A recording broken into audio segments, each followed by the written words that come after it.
Depuis plusieurs années, la frontière entre la vie professionnelle et la vie privée est de plus en plus floue.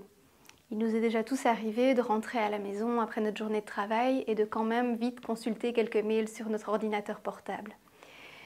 Déconnecter du travail, ce n'est pas si facile. 64% des travailleurs belges expriment des difficultés à ce sujet. Mais pourquoi est-ce que c'est si important de déconnecter du travail ? Plus de la moitié des travailleurs belges expriment ressentir des difficultés en matière de stress au travail.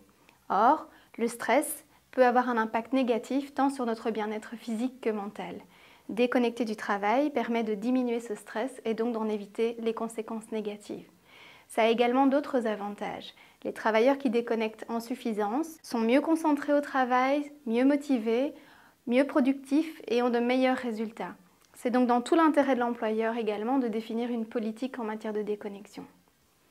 Qui est responsable de la déconnexion au travail ? Depuis le 1er avril 2023, l'employeur doit définir une politique en matière de déconnexion au travail, soit dans une convention collective de travail, soit à défaut dans le règlement de travail pour toutes les entreprises de plus de 20 travailleurs. L'employeur détermine les règles et les attentes qu'il a à l'égard de ses collaborateurs pour la déconnexion. Il faut également tenir compte des attentes des collaborateurs. Certains, par exemple, sont plus productifs à 7 h du matin, tandis que d'autres préfèrent travailler après 20 h. Dès lors, les règles qui vont être établies nécessitent d'être le plus flexible possible. Il vaut mieux privilégier des formulations positives comme les collaborateurs doivent être joignables entre 9 h et 17 h plutôt qu'une formulation négative du type « il est interdit de répondre à ces mails après 17 h ». Comment est-ce qu'on définit une politique en matière de télétravail ? Tout d'abord, il faut analyser les besoins des collaborateurs et leur comportement en matière de déconnexion au travail. Dès lors, la première étape est de réaliser une analyse de risque. Il faut également tenir compte du secteur d'activité de l'entreprise.